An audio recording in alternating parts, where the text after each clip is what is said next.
Hey guys, and welcome back. My name is Audrey Shantz, and I'm a watercolor artist and a watercolor teacher, and I just love hanging out with you and teaching you these little small watercolor things. So today we're going to paint a duck. It's like a little mallard. It's got really beautiful sort of soft blends in it, and it's a simple shape. Okay, I'm going to ask you a really random question because I just want your opinion on this, and then we're going to get started, I promise. I have this duck. It's like a porch goose, but it's a desk goose, which felt really important to me in the moment. It has a magnet up here. So currently I have this strawberry magnet on here just because I had a magnet. What would you hang from your desk goose's magnet if this is, like, I legit want to know. So put that in the comments if you've got an idea, and now I promise we'll get painting. So let's talk about supplies really quick. Stick with me, guys. I'm tired. Okay. Paints. This is the watercolor paints that I like to use. We have got water in some kind of a towel and a spray bottle if you've got it. It's kind of fun for your paints, but not necessary. This is a size 10 round watercolor brush. I've got a pencil and a kneaded eraser. A 3" by 3" piece of cold press watercolor paper. Any watercolor paper that you've got is fine. I'm doing 3" by 3". You can do anything you want. And I'm really interested in your answers about the goose, seriously. Okay, enough about that. Let's get started. All right, we're gonna start with paper, pencil, and eraser. If you're still with me, I'm glad you're here. Okay. I'm going to choose, I think they're both great. Let's see, which one am I going to choose? Let's pick this one, and I'll reference the other one if there's anything that we need from that. So as we get started with the pencil and the drawing portion, the most important thing that I like to say is to press lightly with your pencil. If you press lightly, you can erase easily, which means you can sketch freely. And that's a big deal. So the first thing, if you've got a 3" by 3" piece of paper and you lay your finger on the bottom of it and put a little mark above your finger, you're going to have this sort of like horizon line, or like the ground or whatever. If you don't have this size paper, just whatever, you're going to need some kind of a line like this. And then we're going to, so this is like something I like to do, is find the horizon line or find shapes within, and we're doing both today. So here's the line that we can find that goes horizontally across, and that's a good guide for us to use for where to put this one next. So we'll just put this one, it's kind of like a circle, except it's a little bit of a wonky circle. It's got some straight parts in it. Okay, so it's going to go this far below our line, and we're just going to guess and say, oh, I don't know, like this. So it's going to be somewhat this shape, and we can even do a circle to start if that's helpful.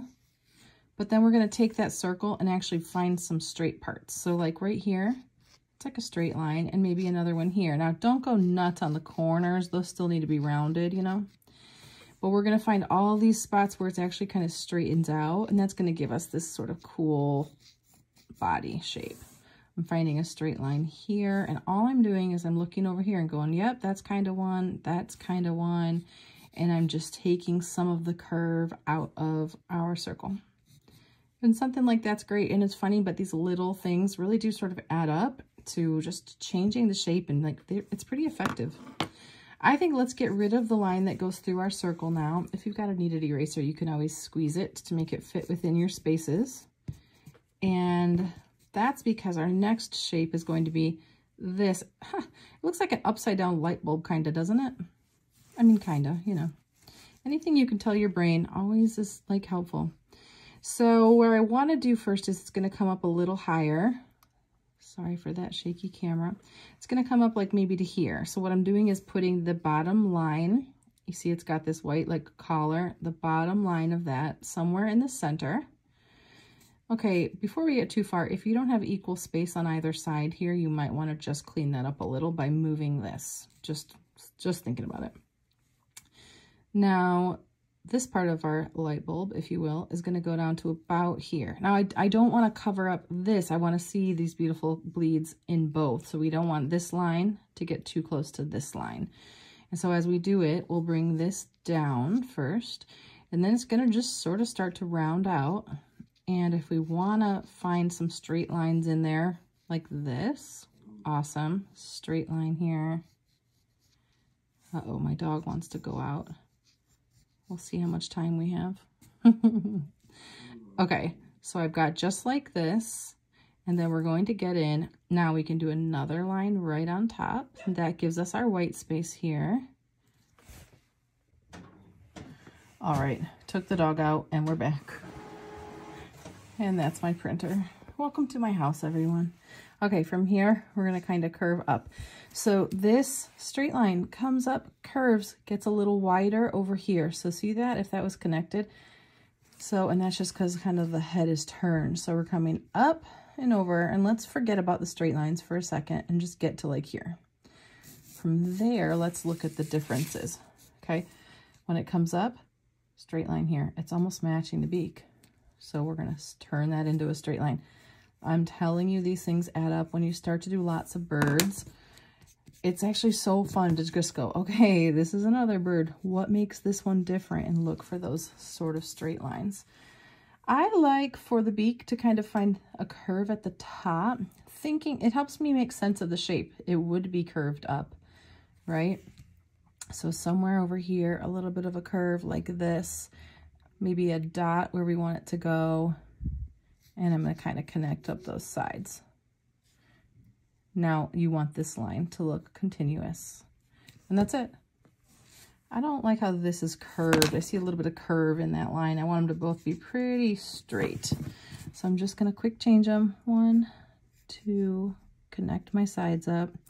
And we don't want this line going through our light bulb.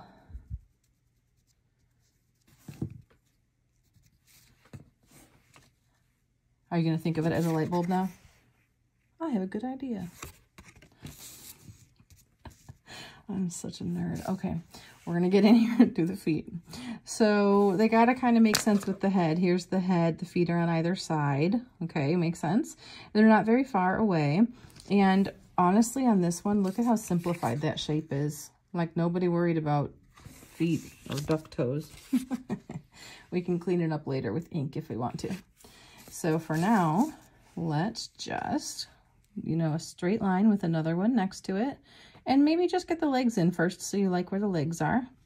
They have to be far enough apart that we can fit these wide feet. And we'll kind of come wide, wide. And you can just wave this line. 1, 2, 3.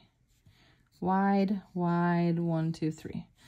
A loose wobble will get you further than trying to get it perfect sometimes. So if you're good at perfect, if you got a duck you want to look at their feet right now, great. I'm going to make this just a little bit wider. Yeah, I like that better. And I'll try to erase what's there. So a reminder that with watercolor, when we paint over our pencil, we can't erase it anymore. So just get rid of what you don't want. And if you see pencil later, honestly, I love seeing the pencil. I love seeing the history of people's work. I always have. So don't overthink that part. This is it. If you want to, with a pencil, put the eyeball, great. If you don't want to, you can do it later with the ink pen. And that is the entirety of our sketch, and we're going to move on. So we'll go ahead and grab our paints now. We're going to make up a few puddles.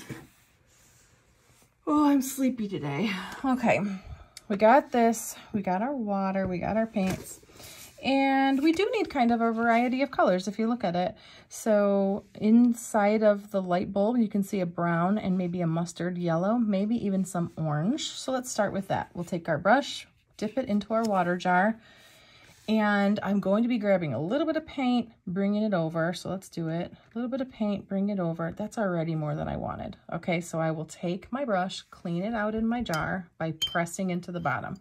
Like this. Press, press, press. That's how we get rid of our pigment. I'm going to add a little bit of water to it. Great. I don't want it bigger than this, but I'll show you up close. Like, it has to also be able to like move as a puddle. All right. I'm going to clean my brush. I'm going to get into some kind of yellow. You can do a bright yellow, or you can do this mustard yellow on the side, or whatever your paint set has. I lightened up my brown a lot, so I'm just going to add a little bit of paint into it without trying not to add more water. Okay. And maybe we want a little bit of this orange, just a tiny bit, and we'll put a tiny puddle. So we're thinking ahead about how much do we actually need over here. And by creating puddles like in corresponding sizes, we're just kind of going to keep control. let's get into the head just for fun. I'm dipping the tip of my brush in my water, and now I'm grabbing a green that has a little bit of blue in it. It leans towards blue. If you've got one, if you don't have one, do green, add some blue. If you have this set, fourth one up from the bottom right is a pretty good bet for you. Unless you like another one. I think the third one up could be great too. And let's clean our brush and maybe get, I don't know, some yellow or some lighter green, just some sort of other color to fit in that head. I don't know, I'm just playing with it for a minute. We just want 2 colors in there. So if you've got another idea, great. I'll mix some things here. I don't know, I think just a lighter green is good. And let's see. So now we've got colors mixed up for the belly. For the head, we'll do this orangish yellow color last. The body here is like a nice soft blue and a nice sort of softish yellowy green, or maybe all 3 colors. So I'm going to dip the tip of my, well, half of my brush into my water, and I'm going to get some kind of a blue, make a puddle. It's too dark, so I will clean the pigment out of my brush and add water. And it's those things, if you're listening to it, that I think are so helpful. It's just like, okay, but when did you clean out the pigment? How much water? And I'm trying to really step by step go through those things. Cleaning out my brush in between colors, I'm going to get us some sort of a yellow. Yeah, I like this lemony yellow on the bottom. And that gives me 2 for the body. I'll probably also add some green in there. So kind of be prepared that we'll take from our puddles or our paints. And we're going to do purple and blue for the bottom. So some kind of purple, make a puddle of that. And cleaning my brush. I'm realizing I'm probably speeding like lightning through. So I'll take a breath, take a sip of my drink here.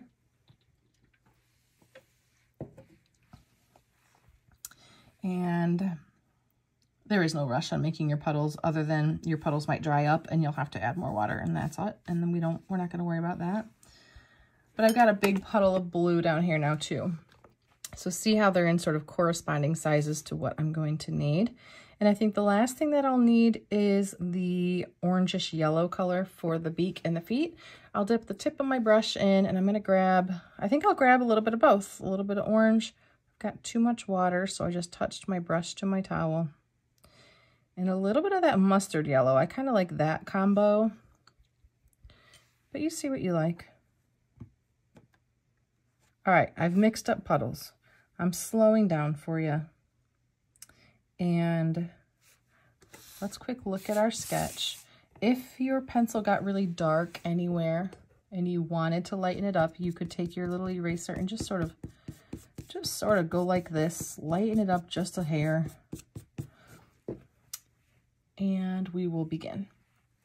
So we're gonna start with the light bulb. I just like it, so we're gonna do it first. And we need sort of this like lighter yellowish color from up over here. And let's just fill in the whole light bulb. So this is a wet on wet technique, so stick with me here. It needs to be wet, and we're going to have to work somewhat quickly. Not because I am bossy, although I might be, but because water drying has a time limit. So I did this. I'll right away get into my brown. I think it's not quite dark enough, so I'm adding some. And I'm going to touch along the top and along this left side. And I want to see what happens. If you're not getting any blend of colors, you need to add water. And if your brown just shot across, you have too much water. From here, I'm going to clean out my brush, dry it on my towel, which is just like swipe, swipe. And then from there, I want to get into this sort of orange color. And I am adding a little bit to it because I think it dried a little bit while I talked, not we. It was me, I'm sorry. I'm adding the dark orange to it now. So I'm just playing with colors. So I want you to get in there for a minute. And while this is wet, we want to see a variety of colors. And that is honestly all that's important. So if you think of another color that will look good in here, go for it. A little bit of this. I'm touching it. I'm not blending it myself. You can if you want though. And I'll do some of this darker orange along the bottom. Now, see what you like. Let's look at our original one. So I can let that brown creep in more. While it is wet, we can play, so we're not done until it's dry. I got 3 colors. I think I want some more yellow in there though. A little bit of that. So playtime. And within each of these sections today, you'll see there's wet on wet technique. Everything except for the beak and the feet. Okay. So we got our light bulb done, or our neck and chest of the bird. And we need to give it a quick dry. So if you have a hair dryer or a heat gun, go ahead and dry it.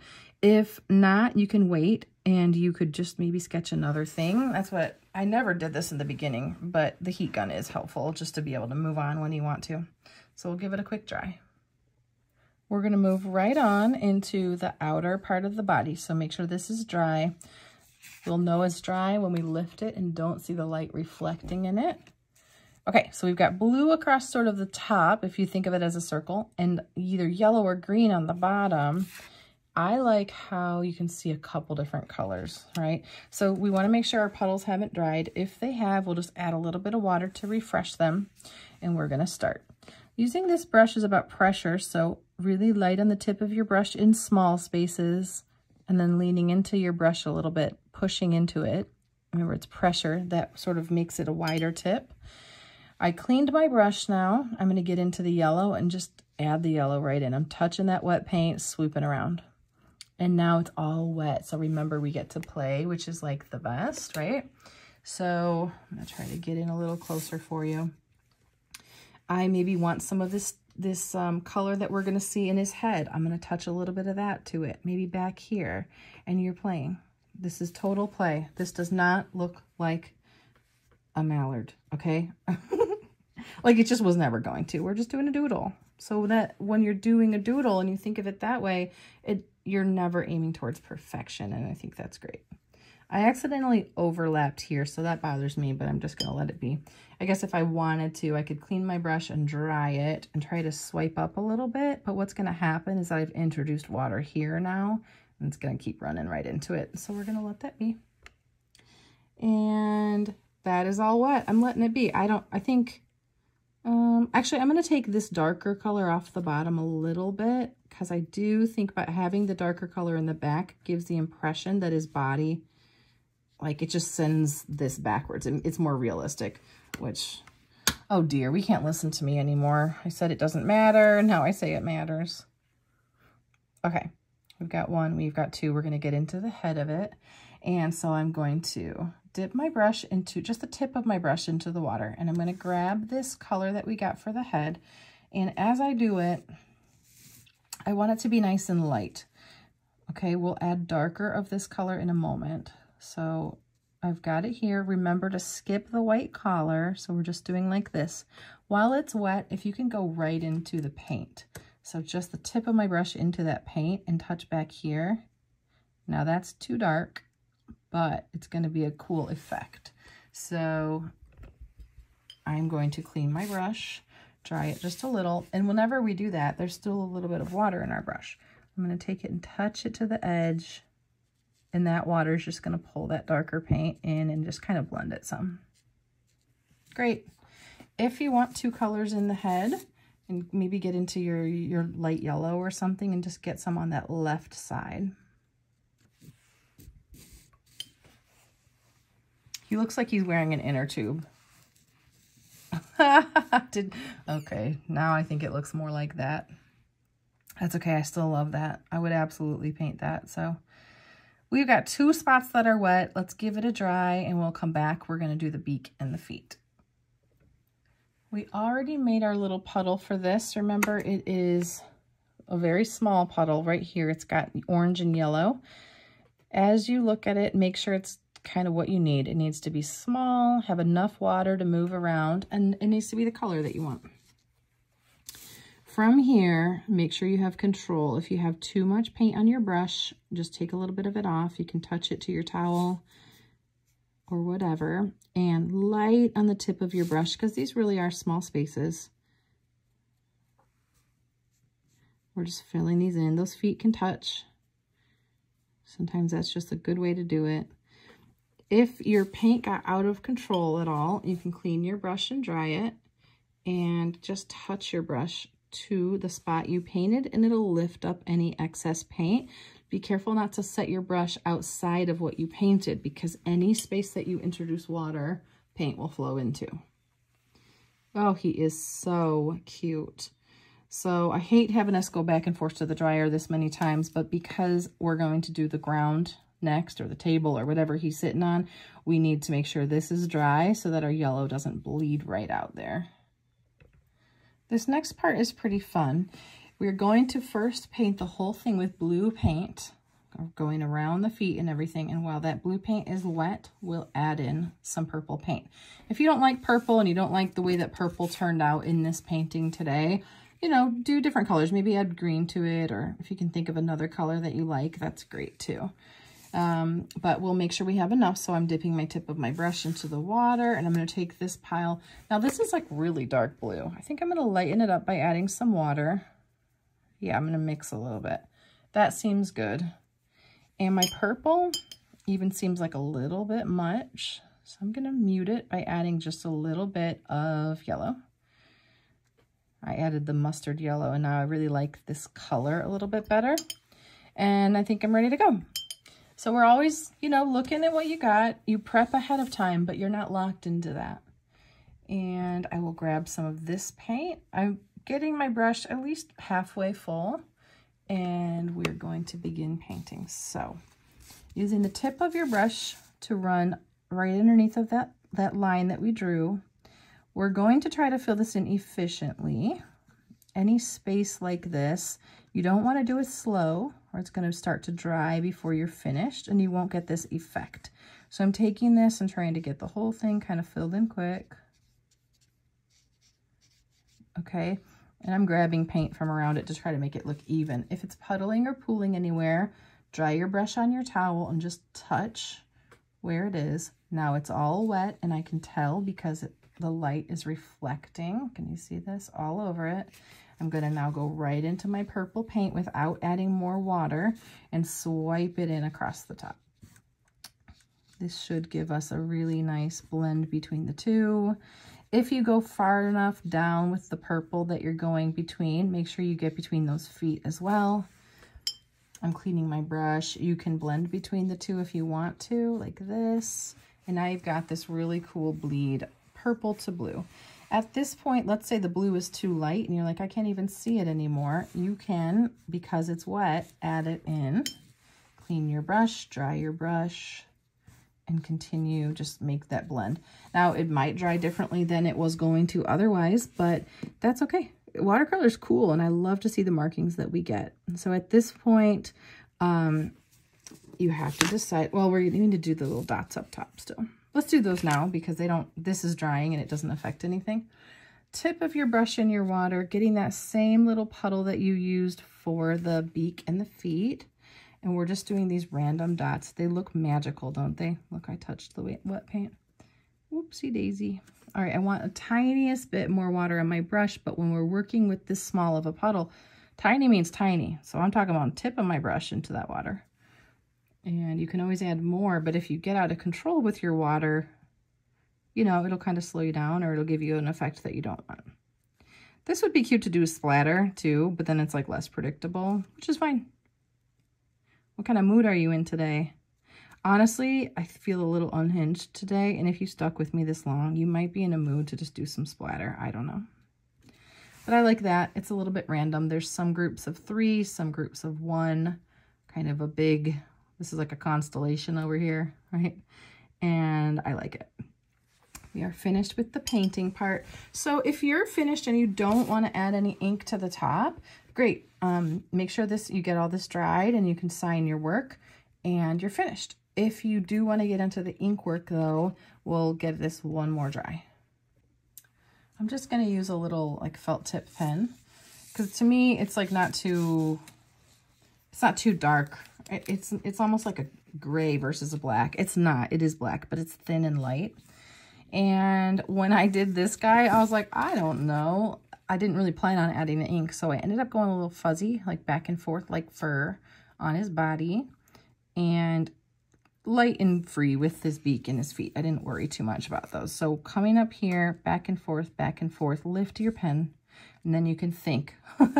Otherwise, it's like stressful sometimes to just be like back and forth, and then you feel like you can't stop till you're done. You can stop whenever you want. And we'll go around both sides. I wanted this to be a more continuous line, so I took it up. See, I'm even moving around. Lift up your pen. It gives you the ability to, I don't know, just less stress. We got this. I'm going all the way around. Sometimes you can just do a little straight line. It doesn't all have to be the same. And for the little collar, I did like a line above and a line below. Oh, let's give it like a little, sure. This one doesn't have the sides and this one does. See which one you like better maybe. The beak, I'm gonna do that curve up top and then come down to it. I think it should have like a, I don't know, I just guessed. A little mark there or something. His breathing hole. This is where you learn, I don't know things. That's okay though. Let's get to the feet. All right, since we're almost done and we're just kind of outlining these a little bit. If you want to share these, I love to see what you guys do. You're all very talented and they're all different, just like our handwriting is different, and I love that. Let's get our signature on here. You can go to my Facebook page, Audrey Shantz Art, and you can share your artwork on there each week. And then also, if you want to do the hashtag Audrey's Art Club, we're going to be doing that for Inktober soon, but it's just like a cool space that we'll always be able to use to share our artwork together, and you can see everybody else's little mallard ducks too. Thanks for hanging out with me. If you want to subscribe, you'll see more of these. I think you can ring a bell and get notified when there's more videos as well. And I hope you guys have a great rest of your day.